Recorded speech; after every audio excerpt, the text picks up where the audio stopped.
5:30'da ушунда учат экенбиз. Коллектив менен да. Интересно. Эфир башталган.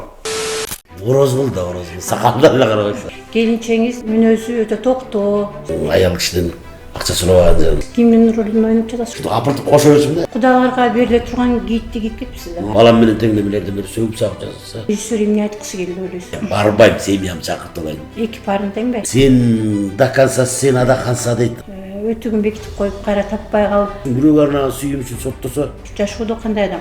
ичип келгениме Жогорку кеңешке чындап койдуңузбу же алды тамашабы? акча атамын деп билем өзүмдүчү. Сиз жакшы саптарды жазып коесуз кээде. Ошол көп ыйлатып коюп турдум да. Муздар ийгиликтүү болсун. Плюс 18 саптар кетип калат атпайбы? Бир кадамдарыңыздан уялган нерсе барбы? Анасынын ролун бербейт. Кадамдарынан кем кылбайын дейт. Мен балдарымды кичинекейинен зордоп туруп театрга алып барам. Саламатсыздарбы YouTube каналынын көрүүчүлөрү. Бүгүн биздин студияда белгилүү актер, тамашакөй жигит, соц тармактарда көпчүлүк тааныган Канат Шабдалиев келип отурат. Кош келиңиз, Канат мырза. Рахмат, саламатсыздарбы. Белгилүү деле актер эмес, биздики театр актерубуз.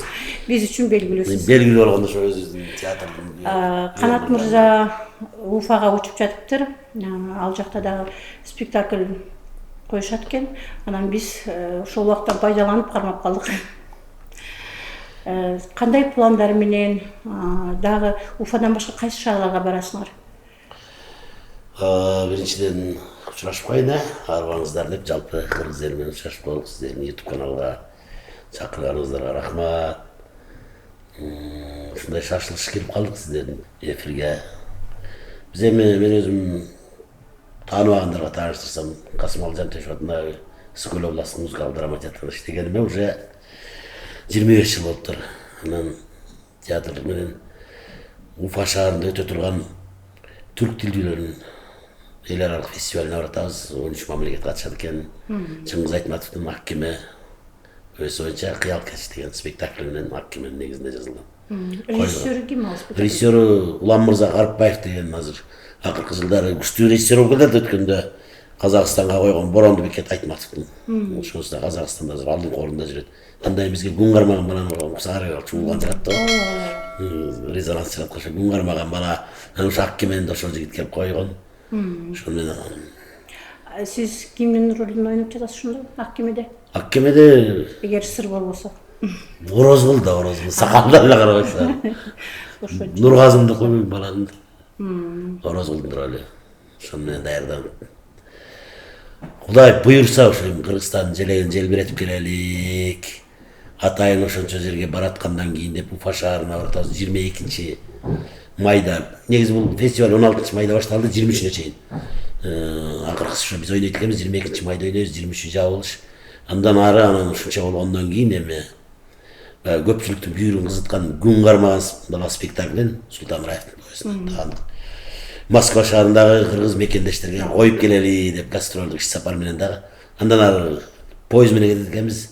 28 майда Москва шаарында бирдеме деген метро тилимде келбейт орус. Анда москвалыктар күтүп атыптыр. Кудай буйрса ошо Москва шаарына дагы мекендештерге бир кыргыздын жакшы чыгармасын тартып алып келели деп баратабыз. Жакшы, ийгиликтүү барыңыздар, ийгиликтүү болсун. Кайсы жылдары ушул пандемия жылдары болсо керек, сиздин жанагынтип апыртма дейсизби, ошондой ролуңуз менен көбү таанып калды. Жанагы эмени айтып бербейсизби, Жеки Чандар менен, жанагы кино актер Ван Дамдар менен дагы эле шеринелешсизби ошолор менен? Ооба. Эмне аны? Кимдер? Ошол поколениядагы балдар да. Жеки, мен, Жан-Клодтор жаш балдар да. Жан-Клод, кийин кошулду Жан-Клод. Жаңы жылдык тамак бар да биздики жылда. Жаңы жылда ким бермек? Жеки бермек да, Жеки Чан. Ал 2ден 1 да бизде. 2ден 1 жылкы союп тияк. Жок, ошондой эле 2ден. Уча тартасыңар. Устукан эле уча тартып биз кыргызча үйрөтүп алганбыз да. Жеки менен Жетили экөө бермек да. Тиякта вирус чыгып калбады, коронавирус чалып алып. Каке ушундай болуп калды, кандай кылабыз дейт. Бизден Кыргызстандан Сок экөөбүз да солточ. Сол экөөбүз ладно кайда калган акча деп берип салалы дегенбиз шеринесин. Берип салалы деп атсак бизде коронавирус чыкты. Кой элге жаман көрүп, эл ооруп атса мен шерине берип жүрөм менен звездалар чакырып деп. Бияка татып кетпедимби? Ana muştaşa ketesiңерби кээде? Бар эле мушташ кандай кээде чатак көп тартынып турат да менден. Болбой берсе жаткыра чабасың. Эштенеңдир. Бул жолу бола кыз болчу. Жоош дейсиздер. Өзүнчө турат. Сикке менен Жекичан ызылдашып кетет. Шилиден кармак. Отургачсың. Жалпайып отуруп калды. Андан эч ким унчукпайт андай. Коркот экен менден. Теле мени карап турат, брат деле сыйлашат. Ошол нерсе сиз атайын ошону эртелеп даярданып тартылгансызбы же кокустан, байкоостан эле мындай тартылып элге чыгып кеткен тамаша? Ой, анын тарыхы көп. Мен негизи театрда иштеп жүрүп дагы ошол убакта пандемия үчүн 2020-жылдын башында кошумча жумушум тойлордо көлдө тамадалык кылып жүрдүм да. Тойлордун баары токтоп калды, кафелер жабылды, анан театр токтоду. Мен үйдө отуруп калдым, келинчек базарда турганда аял кишиден акча сурабаган, кыз алат болуп үйдө өзүмдүн личный сезип элем. Россияга кетип калгам бар, иштеп келейин деп Якутияга. Болгондо да стройка анан. Сахнада жүргөн киши бук болот экен да. Бул эптеп бир ай чыдадым да, бир айдан кийин жанымда бара айтты. Мен тартчы бирдеме айтып коеюн деп, биринчи видео беле жана. Нормал адам фантазиясына жараша кете берет. Мен негизи мурун эле балдарыма жомок айтып бергенде өзүм фантазия ошол эле апыртып ура берчимин. Азыркы заманга салыштырып өзүм балдарыма жомок айтканда азыр деле ушинте берем кичинекей балдарыма. Теңиштарга бир санжыран айтканда китептерди. Ушинтип апыртып кошо берчимин да тиги балага. Ошол сыяктуу эле апыртып айта баштасам. Мындай эле тартып койгондо ал бала ошо Фейсбукка өзүнүн лентасына салып турат, аккаунт лентасына салат. Бир түндө эле жайнап кетип YouTube менен каргап иштегендер бул оркчан эмеби, ичип алганбы, чегип алганбы, пандемия тепкенби буга деп. Кадимкидей эме болдум мен. Депрессия болдум 2 күн. Коммент мен андай негатив укпаган жаным эл арасында мен негизи ага чейин мындай эл деле тааныш эмес, күлүп жайнап эле жүрөм. Эч кимден кабыл жебеген жаным жана. Балам менен теңдемелерден бери сөгүп сагып жазса, окуй деп 2 күн үйдө жаттым да анан тиги баланы чакырып айттым, мынча болду, болору болду. Мен азыр 5-6 ушундай апыртма айтам, сен тарт, бир 2-нчи, 3-нчү, 4-нчү серия, 5-нчи серия деп чыгар, патрат. Эл жинди десе ошо бойдон, жинди бойдон калайм, барбайм, семьямды чакыртып алайын. Эгерде мындай туура кабыл алса, анда Кудай буйрса дагы улантабыз дедим. Подряд 5-6 историяны айтып бердим. Каалаган сурооңду берер мен ошо азыр. Мындай даярданып тартылган жаман көрөм да бир. Программа түзүп алган, даярданып калтура сыяктуу кетти. Ошо бойдон 4 историяны сурап боюнча тартып койдук. Тиги сразу жүктөдү, 2 серия, 3 серия, 4 серия. Анан элдин ою өзгөрүп анан. Ооба, элдин эсинде ошо баягы Шерине ойногондоруңуз, Жан-Клод Ван Дам, Жекичан, дагы кимдер белгилүү Сыкен, Сильвестр. Ооба. Ошолордун аттарын атап, ошолор менен Шерине ойногонуңуз ушул чындыгында элге жагып кетти окшойт. Ошондой болуп кетти го, бул апыртма деген кыргызда эме да. Бул илгертеден келаткан. Апыртма илгерте жоошпай курдулар, куйручуктар бири-бири менен отуруп алып, ушул апыртып элди күлдүргөн да. Кимди көбүрөөк жеңет апыртып ошондо кандайдей таймашкан. Анан муну бирок азыр ушул апыртманы кийинки биздин молдокелерге жага бербейт экен. Ошондо көп молдокелерден мага катуу сын пикирлер айтылды.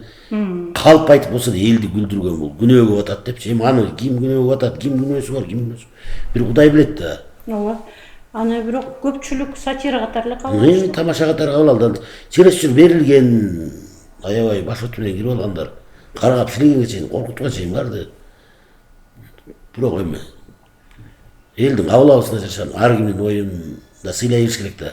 Мен өзүмдүн оюмду, өзүмө жаккан нерсени жасадым.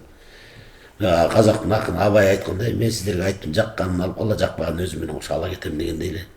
Болду ошо апыртма менен чыгып кетип, анан кийин аферистешип дагы көчөдө кетип баратсаң бирөө бир жолу аферист байке деп койгон, кимди айтып атат деп көрсө мен айттым, эмнен сен? Байке, аферист байке сүрөткө чыгып алыпсың дегендер болду. Жана сөз түйүндөрдөгү тамашалап жазышып каласыз го. Менин сүйгөндөрүм деп Чынара Капарова, Гүлзада Шаршыналиева, дагы Салия дегендер бар. Ошолор менен кандайча сөз түйүндөн эле дос болуп калдыңызбы же жашоодо алар менен чындап эле доссуздарбы? Билгем да ушундай суроо берер дегенди. Эми мындай экен да. Жашоодо адам баласы жакшы адамдарга бир жакшы сезим арнап турган жакшы да. Сен бирөөнү чукулап, бирөөнүн бир кемчилигин издегенден көрө бир жакшы жерин көрсөң, жакшы ошону ашыра айтып, күчөтүп айтып, аны мактап, жада калса сүйөм деп бир жакшы сезим арнап тургандан өтө эмне бар анан. Атпесе мен эриккенден да кылып аткан жерим жок. Элди карасам, соц тармактарга, айрыкча Facebook'ка көп эле бар эле кирип атпайбыз, элдин баары эле. Facebook'ка кирсең, жаакташып эл кадимкидей адамдар бузулуп баратабыз да. Дин боюнча сен теңирчи, сен араб кул дейт. Сен даканса, сен адаканса дейт. Анан бири-бири менен чабышкандар. Эми жашоо бергилет, эмне кылат бири-бирин? Таанып алган эртең балким ошол киши менен куда болуп калат ошол урушуп аткан киши менен. Таанып алган кишилер кайдагы бир саясат үчүн бири кырылганы менен ошол маалдардан да. Кичине элдин көңүлүн бургум келди да. Элдин маанайын көтөргүлө Кичине жакшы сезим арнагыла. Анда нечти болот? Эгерде Раймал айткандай көңүл отуна да сот болмок була. Эгерде ошо сөздөрүм үчүн бирөөгө арнаган сүйүүм үчүн соттосо, сот жогуна да тартсын. Мисалы мен такырды үй бүлөм менен кечип кеткен жокмун. Жок. Мен аларды биле турмун деп. Жакшы кабыл алат сизди. Үй бүлөм баары көрүп турат. Аялым жанында жатып эле жазам. Мен мына Гүлзадага жазып коюнчу, мына Салияга жазып коюнчу. Чогуу туруп эле. Жакшы сезим арнап ал эми. Эч жаман жери жок болуш керек, сүйүү болуп турсун да адамдын жүрөгүндө. Анан ушундан улам ой келет, көпчүлүктүн эле оюнда болуш керек. Келинчеңиз демек мүнөзү өтө токтоо, сабырдуу, жана сиздин тамашаларыңызды абдан түшүнгөн ушундай аял деп түшүнүшөт го көпчүлүк. Эми келинчегим мындай тамашага деле жок ал. Экөөбүз такыр, эки баш карама каршы да. Чыгармачылыкка деле жок. Айылдан, өзүмдүн айылыман 17 жашында алага сүйлөп алып алгам, бир жуба сүйлөшүп туруп эле анан. Ал убакта алага чыктысы, зордо алага чыкты эле, ал убакта кыздар сүйүүсүн арнап, шакек берсе тием дечи эмес да. Ушундай ыйманы бар. Сүйүп турса дагы унчукпай билбейм деп койчу да. Мен алага штатты кылып алып келгем, мына эметпейт ал. Окуйт баарын. Бирок мындай мен немелериме деле аларды аябай баса калып окуйт анан. Facebook'ка кирсе де өзүнүн немеси бар, кулинариясын карайт, гүлдөрдүн өсүмдүктөрүн карайт, постторго деле.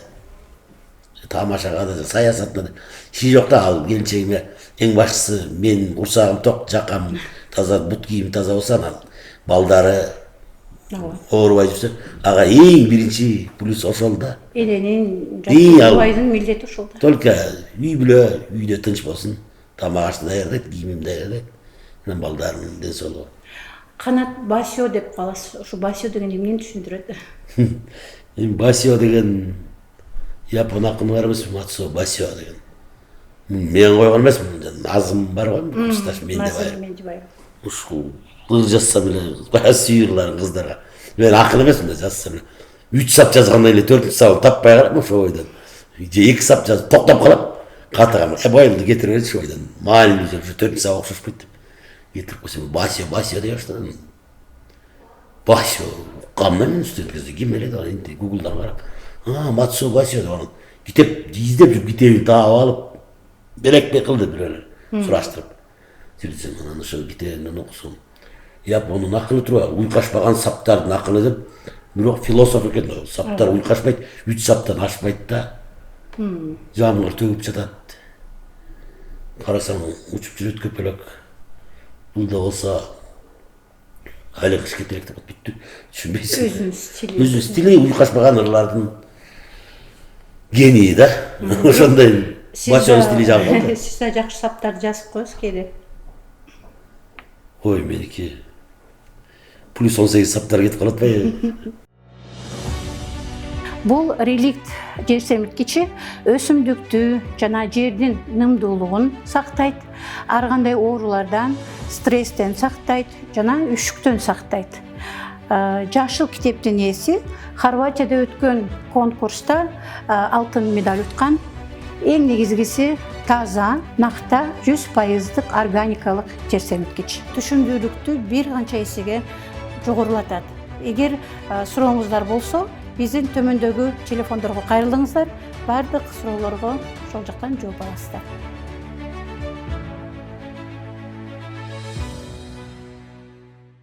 Жакында Ошко барып келдиңиздер. Спектаклиңизде кандай өттү, эл кандай кабыл алды? Ош жергеси жөнүндө жалпы сан айтып өтсөңүз. Ош кыргыз ери эң сонун баарынан да Ош сонун дегендей. Оштун өзүнөн айланайын, Оштун жеринен, Оштун элинен айланайын. Мен өзүм көлдүк болсом дагы көлүмдө жагат, бирок Ош өзгөчө жагат да. Ошко гастроль дегенде сүйүнөм. Анткени менин досторум көп Ошточу. Оштун сыйы да жагат.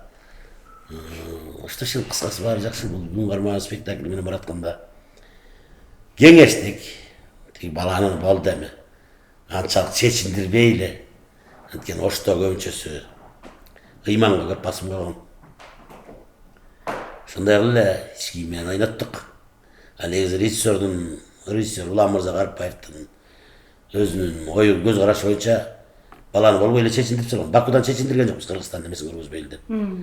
Кыргызстанда Бишкектен фестивалда чечиндирген. Эмнеге дегенде мунун өзүнүн көз карашым чындык ушул балада дегенде оруксанда чындык жалгыз болот, анан жылаң ачып болот.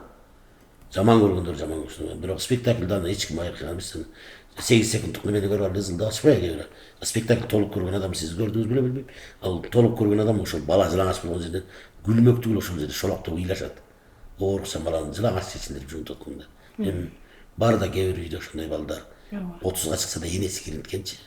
Ошол нерсени көрсөткөндө анан ошол эл жакшы тосуп алды. Жакшы кабыл алды. Канчадан бери көрбөй жүргөн досторго жолуктум. Черим жакшы жазылбай калды. Анткени 2 күн болдук да 2 күндөн эле кетип калдык. Буюрса дагы барсак деген ниет бар. Жана айтып атпайсызбы, оорулуу бала депчи. Азыр жакында эле чоң резонанс жараткан жана Бейишинин таманы фильминде дагы бала оорулуу. Анан бул спектаклде оорулуу. Бул эмнеден деп ойлойсуз? Бул азыркы коомдун абалы ошондойбу же бул ушу оорулуу адам менен, оорулуу бала менен же режиссер эмне айткысы келди ойлойсуз? Мен оюм азыр Кыргызстан ооруп тургандай. Чындык Кыргызстанда чындык ооруп тургандай. Кыргызстанда эмес, жалпы эле адамзатында азыр чындык жалгыз болуп турат. Ооруп турат, ооруп. Чындыкты көрүп турабыз. Коомдун күзгүсү. Чындыкты көрүп турабыз. Бирок ошону айтканга кээ бирөө намыс көрөт, кээ бирөө духу жетпейт. Ар кандай себептер ушу чындыкты айта албайбыз да. Ошону шылдыңдап кеткендер бар да. Менин оюмда азыр ушул чындык ооруп турат деген кудайм. Анткени ушу режиссерлорду ушуну ойлонмоптур, суроо берсеңиз. Ойлонуп кетип ушу чындык ооруп турат да, чын эле. Негизи коомдогу болуп жаткан окуялар бардыгы кайсы бир деңгээлде ар бир адамдын жүрөгүнө, өзгөчө чыгармачыл адамдарга ошондой бир өзүнүн күзгүсүн дейби, кандай дейбиз, көрсөтсө керек, ошондон улам болсо керек. Бул мындай. Барзу Абдуразаков деген режиссер бар. Тажик. Кыргызстанга көп спектакльдер койду. Орто Азияда көп спектакльдер. Катуу кеткен. Ошонун бир жакшы сөзү бар. Театр бул мечит деп. Актерлор бул дааватчылар депчи. Биз адамга, жалпы коомго даават кылышыбыз керек. Театрга эл келгенде, мечитке келгенде шашып келиш керек. Ушул жерден даават алып, силер элде, коомдо болуп аткан нерсени элге көргөзүп, через силердин спектакль аркылуу эл тарбияланыш керек депчи. Атпесе азыр акыркы жылдары чын эле Кыргызстанда эми болбодубу? Театрга кызыккан адам жок. Китеп окуган адам жок. Бүт эле майдаланып баратпайбы? Мисалы, мен азыр айтат элем, мен балдарымды кичинекейинен зордоп туруп театрга алып барам. Азыр китепти окута албайсың балдарга. Кыргыздын тарыхын, улуттун уңгусун жоготуп ийбеш үчүн ушу колдоо келсе театрларда тарбиялуу мааниси бар. Анан жанагы тарыхый чыгармаларды, улуу инсандар жөнүндө көбүрөөк көрсөтсө, кинолор деле улуу инсандар жөнүндө тарыхый кинолорду көбүрөөк тартса дейм да.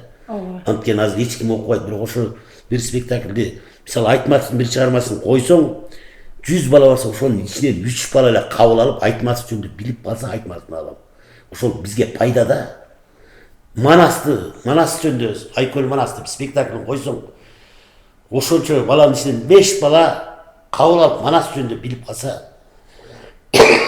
демек биздин улутубуздун уңусу сакталып калат деген ойдомун да. Анан колдон келсе ошо бизде маданият тармагын көтөрсө, элди кызыктырса деген оюм бар да. Бул айылдарга менин оюмча илгерки бай. Биз бала кездегидей театрлар келип спектакль, концертин койчубуз беле. Ушул жолго барса деген оюм бар. Азыр айылдагылар эмес, айылдарды араласаңыз эл суусап деле турат болуш керек. Барат. Жакшы спектакль, тарбиялык жөн эле оюн айта билген спектакльдерди коюпчу. Караколдо көрүүчүлөр кандай келет театрга?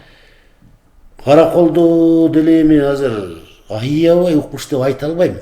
Резонанс жаратылган спектакльдерге келет, мисалы, нун кармаган балага. Зал толду ушундай спектакль. Зал толду, солуп атты. Аккемеге, мисалы, Аккемеде дагы чыгышпадыбы?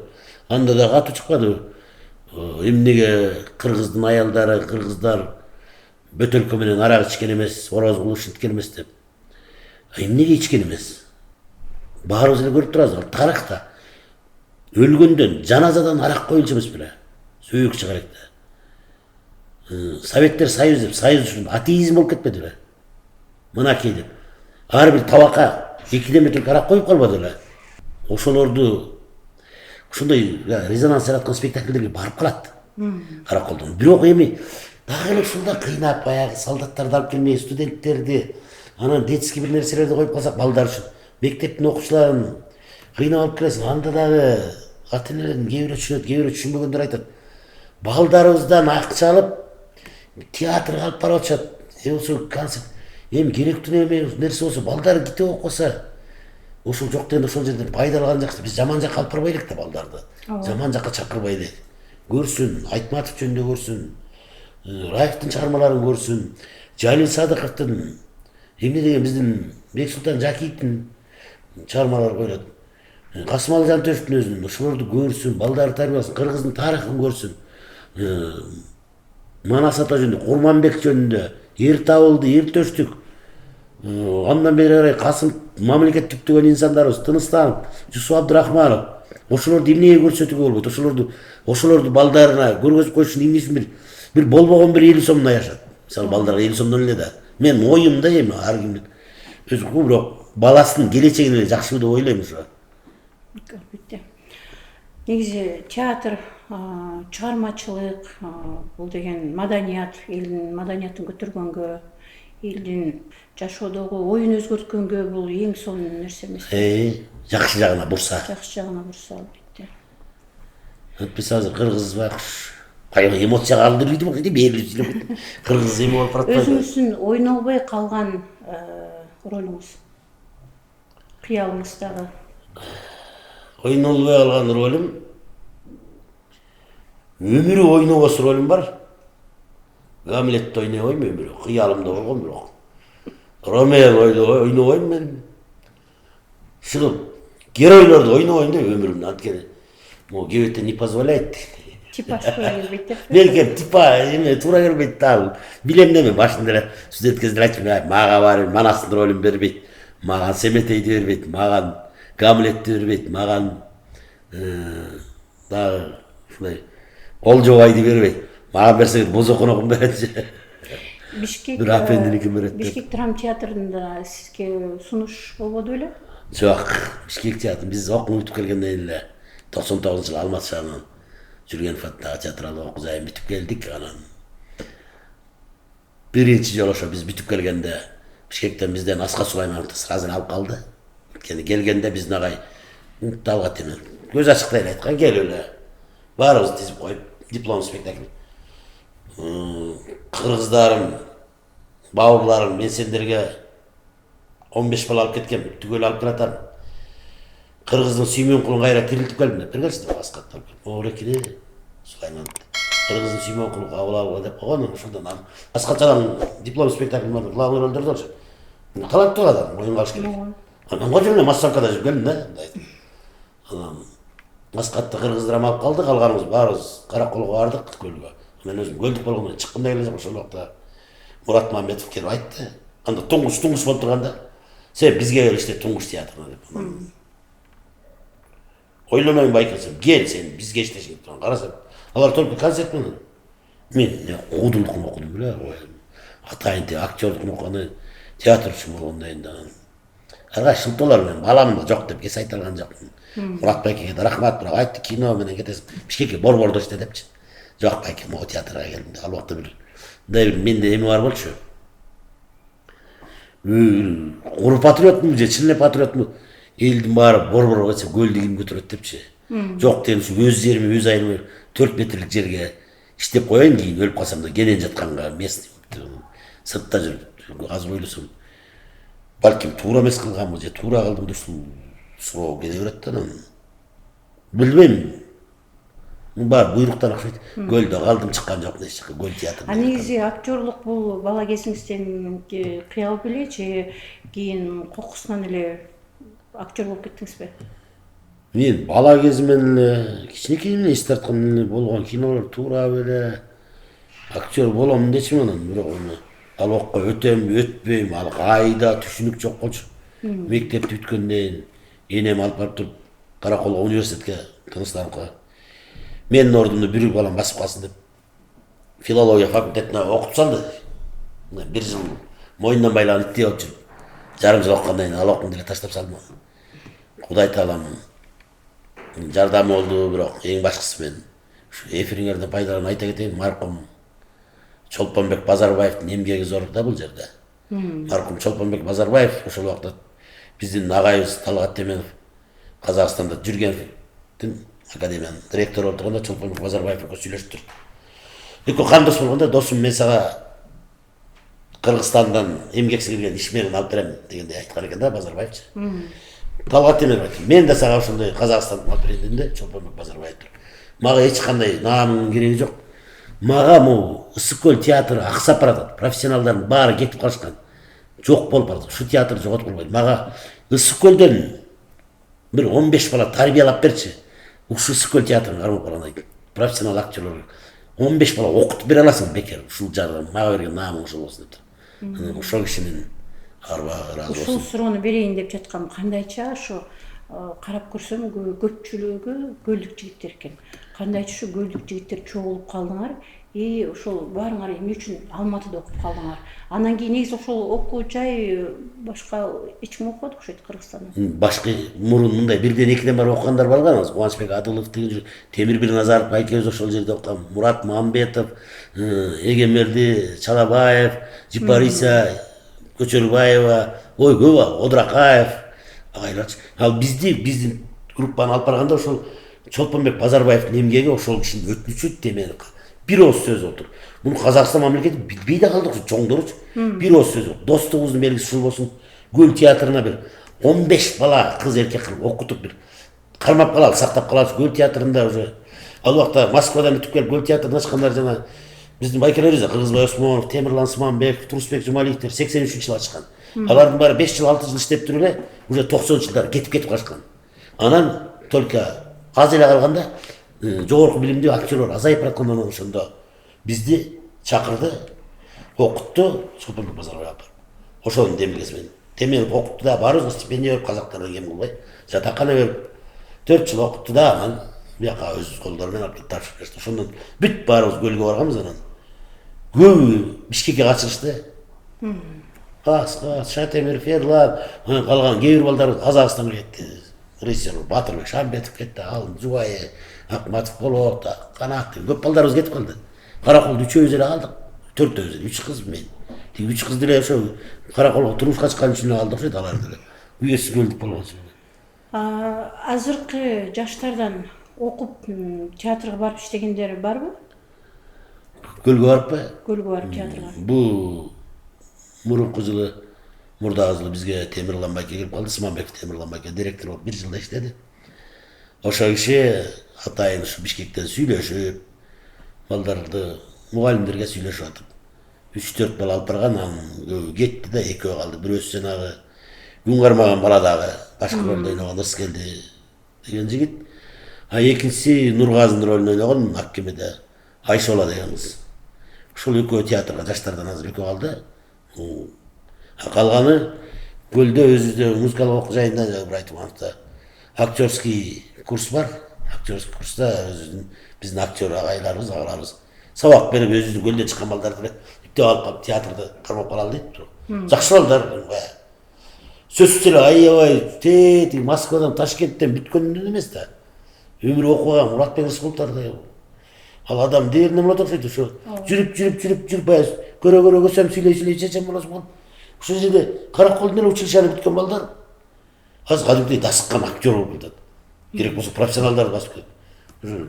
Бул практика жүзүндө көп алганда жанында партнердон, улуу мен сыяктуу залкарлардан ошо жаныңдагы эмеден көп сабак алса ошолордун чогуу иштешип калса аны туураса дагы. Мисалы жаш актерлорго айтам де.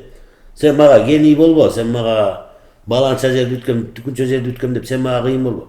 Сен могу жерден көргөз, мага сен теорияңды сүйлөгөнүңдөн сага агайың айтып берген философияң керек. Сен иштеп бер могу жерде мага. Тер чыгара. Сахнага чыктың, мен партнерим урдасың, жаша жүрүн. Жаша, мага халтураңы кереги жок. Киде урсам кеде, тамашалайм, алдап солгон. Ушундай мисалы мен деле ушинтип тарбия алгам. Мен барганда Шатенов барам. Алтынбек Шатенов, көп эле Дүйшө Сариев, аксакалдарыбыз. Ай балам, момундай кыл. Мен деле массовкада эле жүрсүм, найза кармап эле жаңы келген жылдарычы. Кылыч кармап, найза көтөрүп, мылтык көтөрүп эле, тети солдаттын акыркы солдаты болуп, ошого кубанып койбойбуз. Бул балдарда эске чоң роль тийген жок. Бул балдар да бактылуу экен. Чоң ролдорду бирок ишенип берген ролдорду сонун ачып беришти. Балким анан Москвадан быйыл эмне жыл бүтүрүүчүлөр болсо келип калышабы. Анын үчүн театр күчтүү болуш керек да. Кээ бир айтып атпайбы театр. Театр бул жана здание эмес, театр, имарат эмес. Театр бул актер да. Актер мындай имараты жок деле, көчөдөн деле, талаадан деле актер болуп театр кылып алса болот. Төрттү алганда камап койсоң актер. Театр деген. Театрга актер үчүн барышат. Актер. Жакшы каарман үчүн, жактырып калган. Күчтүү каарман үчүн.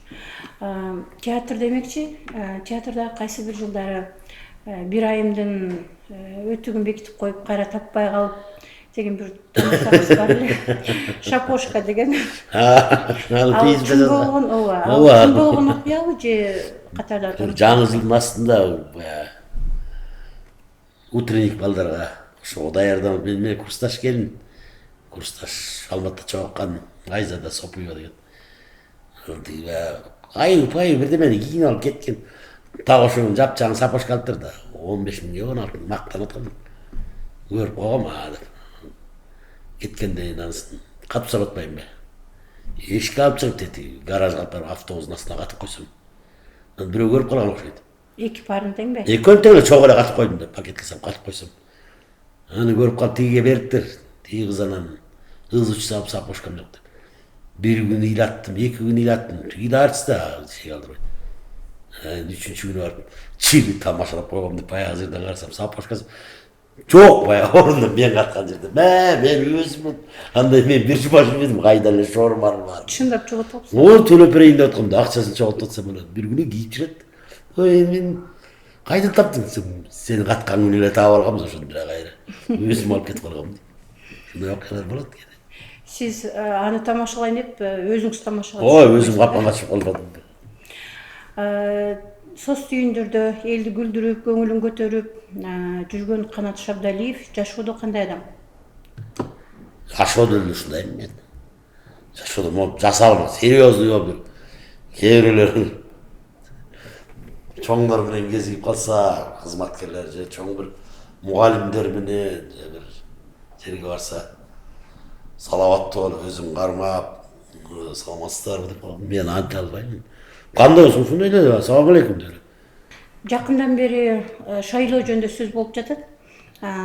Сиз жогорку кеңешке чындап койдуңузбу же алды тамашабы? Негизи чынында башында тамашалагам. Биздин депутат кеткен. Мен деле койсом, сунуштар түштү, эмнеге болбойт деп. Өзүмдү ойлонуп көрсөм. Неге легендарлык парламент жазуучулар жок? Неге белгилүү акындар жок? Эмнеге дарыгерлер жок? Эмнеге профессорлар? Emnege dokторун илимдин докторлору жок. Азыр депутат десе же бизнесменди, же спортсменди билип калдык. Аң сезимибиз бар, ошого бурулуп калган.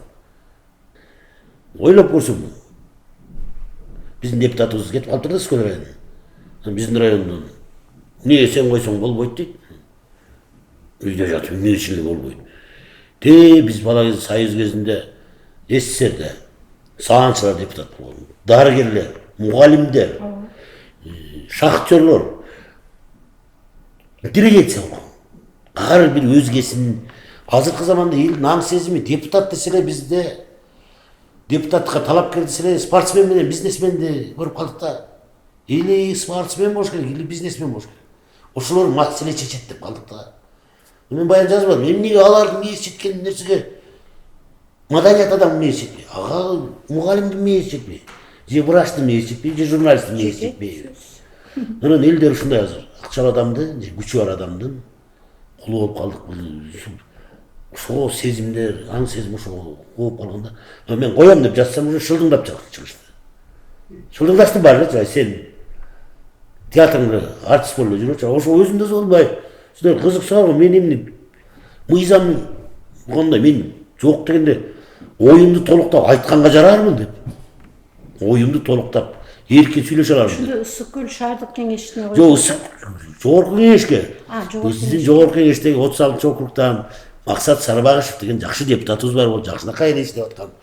Эмне кандайдыр себептер менен мандатын тапшырып бериптир. Буга чейинки мен ал саясат жөнүндө билбейм да. Анын бала менен деле Максат Сарбагышев менен жакшы мамиледе болчумун. Ал тапшырып бериптир деп уктум. Анан ошентип жетим калдык деп жаздым. Бизде депутатыбыз жок, жетим калдык. Бизде да шайлоо болобу десем, бир жакын тааныштар айтты. Сен өзүң деле койбойсуңбу? Сен эмнеге чыкпайсың? Анан ойлонуп көрүп, мен деле койгонтон деп тамашалап жаза калсам, уже өзүнчө посттор кете баштады. Баланча. койдуңуз белем? Жок, мен ага койгон убактым болбойт. Мен муну бирине чейин Уфа, Москва болсо бул 30-сында бүтөт экен. 6-сында кайра. Тамаша боюнча калып калды ошондо. Ал бир чере өзүм текшерип коем мен эгерде. Бирок 1 жылдык депутат болгум да келген жок. Бат эле бар иллюстра, бирөөлөр айткан иллюстраларын карап жогорку кеңеште жалдырап түксүрө 1 жыл өтүп кетчү дейт экен. Ары жумшай беришип токтум. Эски депутаттар бар, камакка барып келчү. Акыркы убактарда биздин коомдо зордук, зомбулук, аялдарга болгон мамиле негизи эле биздин Кыргызстанда бир аз башкача болуп кетти. Ошол жөнүндө эмне деп айта аласыз? Эмне себептен ушундай нерселер күчөп кетти? Зомбулук боюнча айтсам, коом бузулду. Адамдар бузулуп кетти. Жаман страшный замандашып атабыз. Балдарды үйгө таштагандан коркосуң, кенедей кызды. Түнкүсүн жалгыз бир жака жибергенден коркосуң. Азыр адамдардан байкасаң көздөрү бузулду. Мурункудай токпейил адам жок, шүгүр кылган адам жок. Бул да болсо бактысыздыктын бир белгиси го дейм. Бактысыз баарыбыз. Бактысыздыктын белгиси эмне дейт? Өткөнгө өкүнүп жашаган, келечектен коркуп жашаган, азыркы күнгө шүгүр кылбай жашаган, бул бактысыздык дейт. Адамдардын баарыбыз бактысыз болуп. Азыр бирөө үчүн, бирөөгө көрүнүш үчүн жашап калдык. Мактаныш үчүн жашап калдык. Экинчиден, ар бир үйдө биринчи коомду тарбиялаш үчүн үйдү тарбиялаш керек экен. Үйдө тарбия жок. Үйдө тарбия бизде төрөлгөндөн баштап эле болот. Мен баягы өткөндө да бир жолу жазгам мындай да. Биз илгери төрөлгөндө биздин аталарыбыз, биздин убактарда төрөлгөндө баланы төрөлгөндөн баштап тарбиялаган. Төрөлгөндөн баштап бир жума төрөт үйүндө жаткан. Энелерибиз бооруна кысып жаткан биздичи. Ошондо эненин денеси аркылуу балага деген жылуулук, мээрим келген, мээрим, эне баласына мээрим төгөт да. Бир жумадайын үйүнө чыгарып келип туруп, бала энеси менен атасынын ортосунда 1 жыл жаткан. Ошондо атасынын боорунан, атасынын денеси аркылуу балага мээрим келген. 1 жылдан кийин ошол баланы ал убакта 2 комнаталуу үй эмес беле. Коммунизм төшөгү деп салып коюп, 10 бала байкелердин катарына жашап, 10 бала бир төшөктө жатып чоңоюп, 20 жыл ошо бир туугандары менен бир төшөктө жатып, ошолордун жыты сиңишип калган дейт го. Бир тууганга болгон мээрим пайда болгон. Азыр бизде адамдарды эгоист кылып тарбиялап атабыз. Төрөлгөн күндөн баштап эле бизде Amerikanski metod bilen östürüyoruz dep törölgöndere balаны alıp çıkıp жалгыз таштайт. Өзүнчө манежде. Кийгизте сат.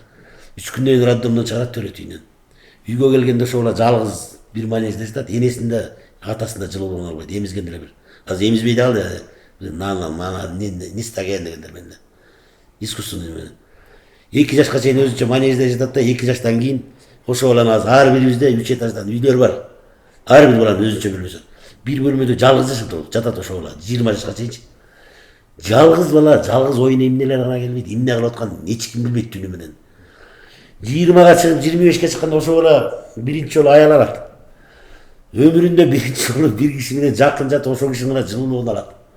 Ал бала кимдин сөзүн сүйлөйт? Жылуулукту кимден алса ошонун сөзүн сүйлөйт. Аны биз отуруп алып айтабыз да. Каттын башына айлап алыптыр, ана подкаблучник болуп калыптыр деп. Негизи өзүбүздөн да урутпайбы ошо баланы деген. Генедейинен боорго кысып мээрим төкпөй койдукпу. Эненин мээримин алган бала, эне атанын мээримин алган бала мындай зомбулуктарга барбайт болуш керек деп ойлойм. Мына кинолордон деле көрсөң, китептерден деле көрсөң, жана маньяктын баары кайдан чыккан? Бала кезинде кордук көрүп калган, зомбулук көрүп калган, психический травма алып калган ошондойлор. Азыр ата-эне биз балдарга көңүл бурбай калдык. Көңүл бурбайт. Азыр баланын тарбиясына эмес, баланын келечегине, байлыгына көңүл буруп калдык. Биринчи Россиялап тиякта жүрөбүз, мына канчалар мигрант. Могу жерде деле жүрөбүз. Баланы биз карап жанында жүрбөй, жок, ушул балама үй салайын, ошол балама машина алып коеюн, анан кенен жашасын дейбиз. Эч качан атанын байлыгы балага мурас болбойт экен. Атанын балага, ата-эненин балага. Жакшы сөзү, жакшы кеби, атанын жакшы сөзү ошо балага 40 жыл гүл азык болот экен. Жакшы тарбиясычы. Билбейм, мен эми жакшы атамын деп билем өзүмдүчү. Жакшы ата эле болуш керек. Анткени мен балдарымды, мен байлык топтогон жокмун. Кичинекей 4 комнат, 4 бөлмө үйүм бар. Мен балдарыма үйдү алган жокмун, машина алып берген жокмун. Бирок ошо балдарымдын билими менен акчамды аяган жокмун. Мына улуу балам 20-26 азыр өзүнүн иши менен өзүн багып, ыймандуу жакшы Кудайдын кулагы сөзү. Экинчи балам мына Кипрге окуп өттү, жалаң тилди окуттум. Балдарыма мен көбүнчөсүн жакын болууга аракет кылдым. Мен эмнеге тамадалык токтоттум, мен эмнеге гастролдор токтоттум балдарыма. Мен көп убактымды ушу балдарыма жакын болгон атамдан, энемден алган нерсени ушу балдарыма таштап кетким келет. Ыймандуу бололу, жакын бололу. Мен балдарым менен мындай ата баладай сүйлөшмөйм, достой сүйлөшөм, сырдашам. Боорума тартам да, анан бул өзүбүздөн да болуп атабы дейм, ушундай заман бузулуп бараткан. Ушу баардык нерсенин фундаментинен да, үйдүн деле фундамент начар болсо, мындай жөнөкөй эле нерсе баардыгы тамандан башталат деп коет го. Таманың жылы болса, таманыңа суу көтсө ооруйсуң да. Ошон үчүн тетиги башынан башташ керек окшойт да. Балдарга жакшы тарбия берип, анан өз эне атасын таштап кеткен балдар жүрөт. Жанагы аялын кордоп, үй бүлөсүн таштап кетип, чыркыратып, уясын бузган эмне деген эркектер жүрөт. Жашоодо жасаган өзүңүздүн бир кадамдарыңыздан уялган нерсе барбы? Эмнеден уяласыз? Көп эле нерседен уялам мен. Эми адам уялбаса, анда адам деген аттын баркы барбы? Эмнеден уяласыз? Ошо туура эмес жасап алган иштериңизден, мүмкүн бирөөгө туура эмес сүйлөп койгондурсуз, же бир туура эмес Билбейм, уялган нерселер өтөт. поступок деп коелу. Өкүнгөн нерселер. Балким өкүнгөн нерселерди айтарым дегенде. Мүмкүн. Мен уялганда уялам, бирок ошо уятым үчүн кечирим сурайм. Уят болуп калдым, мындай болуп калдым. Мейли алдымда ар кандай да үйдө деле уят болуп калган убактар көп эле болот да. Кээде сөзгө сынып уят болуп каласың, кээде туура эмес сүйлөп алып уят болуп каласың, кээде жанагындай силерге кечирип калганда уят болуп калып, өзүм агзумал жигит элем, кызарып кетесиң дегендейчи. Мен постоянно уялып жүрөм. Ал эми өкүлгөн учурлар көп, мисалы мен өкүнөм. Бирок бир бактылуу ата-энем бар азыр деле. 80ге чукулдаса. Ушу жаштыгымды мен ата-энемди укпай көчөдө өткөргөнүмө өкүнөм. Мен негизи өзүм көп жерден айтам, мен көчөнүн тарбиясын алып калдым деп. Анткени tentek boldum. Erk östüm. Ben 2 жерде өсіп қалдым. Тайенемнің қолында жүрдім. Ondan Tayенемдікінен соң ерке жеде беле марқұм байбичені ұқпайлы, Тайенемді ұқпайлы. Еркелеп шығып кетіп көшедегі чоң қалдарға қосып жүріп уже 16-17-ге шығып мойын бербей алғаннан өз ата-енем алышты. Уже мойын бербей алғаннан көшеде жүрдім. Кейін уже 30-дан 40-дан өткенден кейін азыр өкініп қолымдан келсе уақытымды азыр ата-енем Қарақолда тұрышады осы жерде, үй алғанбыз өзінше, этажда тұрады, меніміз өзінше тұрышады. Көбінше күнде ертеңгілікке тамаққа барамын, түшкі тамаққа. Ошолордон кечирим сұрағанға, ошол кылган иштеримди актаганга, жанымда караганда эми жок дегенде, ошол көп ыйлатып коюп турмун да. Бетине карап кечирип коюңуз деп айттыңызбы? Ыйлагам даже. Ата-энеңизге. Ыйлагам тизелеп. Менден кетип жүрүптүр, кечириле деген. Бүт өкөн, ооба, үшөөбүз отуруп элек. Булар деген чында биз 5 бүт турганбыз, 5-өн ичинен бир кумалак мен болдум. Мени эле ыйлаттым, каратып турмун. Мен кийин өзүм балалыгымда баягы мен балдарым мага менчелик болгондо эгерде мендей болгондо мен анда же аларды атып салмакмын, же өзүм атып алгам. Атым. Балдарым кээде көчөдөн 1-2 саат түн ичинде жоголуп кетсе, жинде болуп кетем. Телефон өчүп калса. Биздин убакта телефон жок. Мен билбейм эмне адам болгом. Айтпай туруп чыгып кетчим да бирөөлөр пикникке бартабыз деп айылда турсамчы. Алмасат бартканбыз, отурбайсың сен. КамАЗдын отуруп кетип калчу эмне үчүн. Не деген не? Ата-энем эмне деп ойлонот деп ойлобо. Мен мага 2 дүйнө бирден болчу. Эч мен бүгүнкү күн менен жашашым. Мен эмне болсо ошо болсун. Кетип калсам да. Бирок азыр антпайсыз да. Жок, азыр жок. Азыр мен ата-энеме ар бир азыр могу жактан чыккандан эртең менен кечинде түштө отчет берип туруп, мама кандайсыңар? Ата кандайсыңар деп баарына чалып сүйлөп бияктан тиги жерден. Үйдөгү менин балдарым Костя деп шылдыңдашат жана. Воронеде деген сериал бар го. Ошол сериал бар. Семейный ошол Костя деген баласы энесине отчет берер экен. Мама машала баштаса беле балдарым айтат. Ти Костя кет, Костя отчет берген деп. Азыр Жашоодо сыймыктанган адамыңыз ким? Ким менен сыймыктанасыз? ата-энем менен. Ата-энем менен. Анткени мен ошо ата-энем бешөөбүз тең жогорку билимди кылды. Союз тарап турганда ошо энемдин жакшы сөзү бар. Кийими жок калсак да балдарды окуталы деп. Кийими жок, билим жакшы. Жок дегенде адам менен сүйлөшкөндү үйрөнүп, маданиятын үйрөнүп, сүйлөшүү маданиятын үйрөнсүн деп. Баарыбызды окутту. Элден кем кылган жок. Ушул күнгө чейин мен билбейм, атамды өзүм той бергенде элдин астында чыгып айттым да.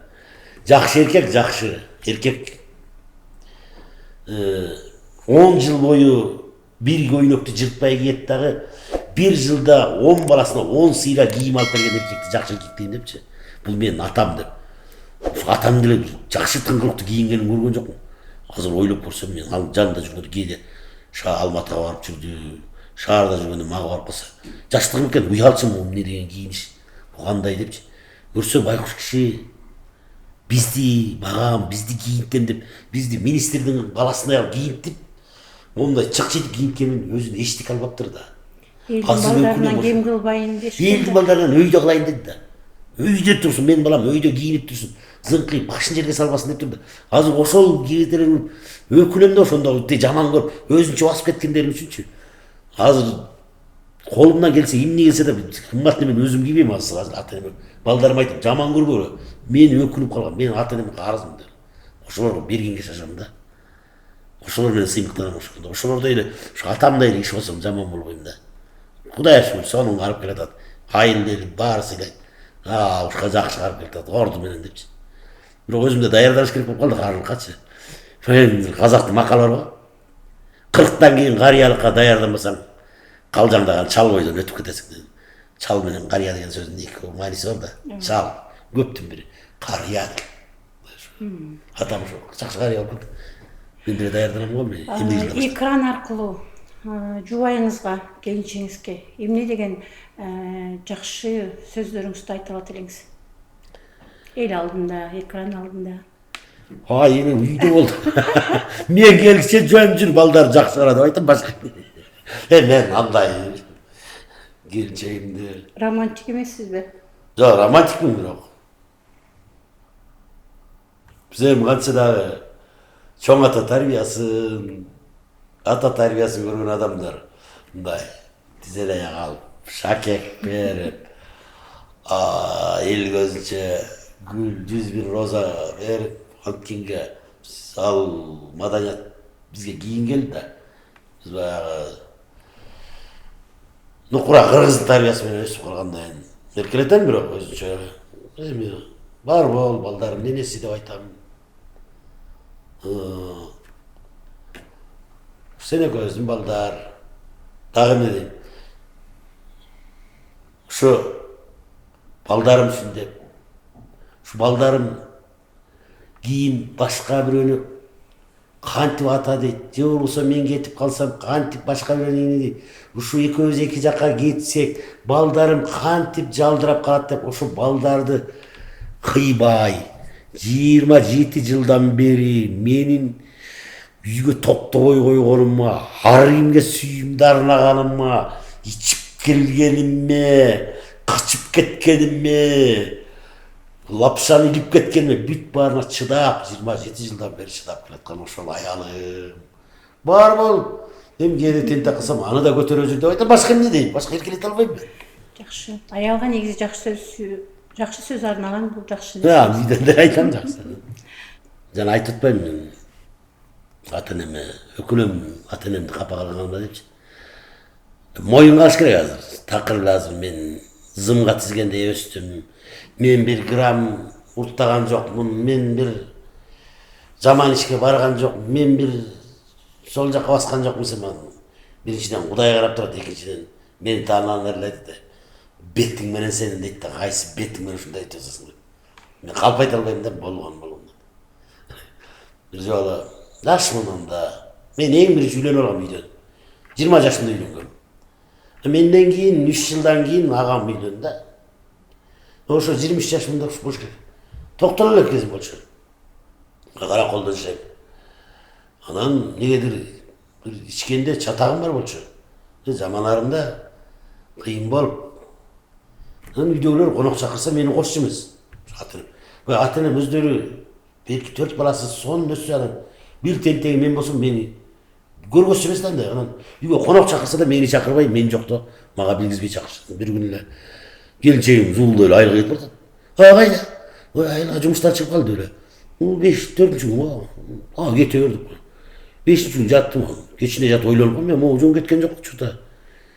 көрсөтүк агамдын кайын журтун чакырып аттыр да 6-нчы күнү барып эле Ата энеңиздин үйүндө. ата энемдикинде эмес агамдын өзүнүн үйү бар үйдө жок менин үйүм жолдун боюнда анан 6-нчы күнү чыгып алып кой үйгө барып келечи суу кеткен жок балык сотка жок да анан жол тосуп келип машинам да жок жол тосуп келип үйгө келсем үйбек кудай албады булар эмне деп кошунадан сурадым нурлан ага булар кайда биздики десем тиги жаркынбектин кайын журту келип тосуп атпайбы жин келгенин айтпагыла ыза болуп ыйлагым келип качан болсо мени бөлүп салышат деп өлү ичип алып барып атпаймынбы үйдү жака жетиши эле түн ортосу болуп кетти куда тоз бир кудаларды ал убакта түн өтчү бир 20-30 кудай келиптир бака шака болуп атышыптыр мен барганда үйдөгүлөр киргизбей мени бир агаларым менен жетелеп жибериптик кое туруп кудалар жаткызып алып келбе деп алаксыз антип жүргөн окшойт болбой эле алардан бошоnup алып келсем анан акырын аялым энем мамамдарчы алдап алып келип мактап сен кыйсың каке биздин каке азаматсың болду кел эми жата кой деп кичинекей бир времякага киргизип чечип жат деп майкачан кылып байпагым чечпептир кудай алдап жаткызып коюшкан таң азыр койгонсом эле кийимдерим жок тиги ойлошсо керек кийими жок кайда бармай эле кудалар жака келе албайт деп ал эми үйдүн баарын тытып жүрсөм бир шкафты ачсам баштыкта кычыраган кийимдер турат этикеткалар менен костюмшум бар экен менин размерим костюмшумду кийдим кычыраган каракөл жака пальто тапкачы каракөл жака пальто бар экен бир свитер бар экен аны кийдим көйнөк таппайбайт кудаяк аны бутума кийимдер. жаңы кийимдер тумак ушул убакта норка тумак бар тумакты кийдим кечкүртө Ben kıçırıp kanday çıkardım onu. Terezeni açıp çıktım. Terezeni açıp çıktım bayağı çoğun uyacak varsam. Kudalar but giyimleri caynap durdu. Kara gözüme çak udoblu bir sapoşkan aldım da. Gitip kaldım tangaz yok. Gitip kaldım ayıldı araba püssem. Çiş göz akım bir inim. Geç inim geliptir. İzdep çirettik. Bir önünde oturalım. Hiç oturamaz da çıktı. Ha alıp gel aldı giyimleri. Daha bulan nesin? Aldı kudalarga giyit geverçi giyimleri. Kudalar giydik de beni giyindirip başladı. Diye kuda sapoşkasını izdep çiretti. Şunda yok yalar olan. Ne bileyim. Tek başına çıkıp benim kılıklarım. Köp ayında. Demek kudalarga berile turgan giyitти кийип кетипсиз да? O kudalar belki gitti giyip gitti. Anda yok yalarda olgan. Жандан бери жакшы окуяларды айтып бердиңиз. Эми биздин көрүүчүлөргө каалоолоруңуз болсо айтып кетиңиз. Жалпы көрүүчүлөргө сиздин YouTube каналга биринчиден терең ыраазычылык ушу эл менен биздин ортобузга көпүрөөк берип эл менен байланыштырып ишиңиздер илгерилей берсин. Көрөрмандар көп болсун. Ошол менен зоболоңор бийиктей берсин. Жалпы эл журтка болсо эң башкысы табигатка сынай сактасын. Эл тынч болсун. Согуш болбосун, элде тынччылык болсун. Түшүмүз мол болсун. Элде барчылык, токчулук болсун. Ар бир үйдө ынтымак болсун. Коомдо билимдүүлөр, ойчулдар көп болсун. Ыйман берсин жаштарга, сабыр берсин. Барлык жакшылыктарды эл журтума каалайм. Шархан Айдарованын YouTube каналына катталып турсун. Мени баскычты басып, лайкты басып туруп катталып койсоңуздар болот. Айтканыңыз келсин. Рахмат. Каналга катталып, баскычты басып, комментарий калтырганды унутпаңыздар. Сиздер менен коштошуп коебуз. Бүгүн биздин студияда Канат Шабдалиев болду. Сизге келип бергениңизге чоң рахмат. Сиздер менен дагы көрүшөбүз.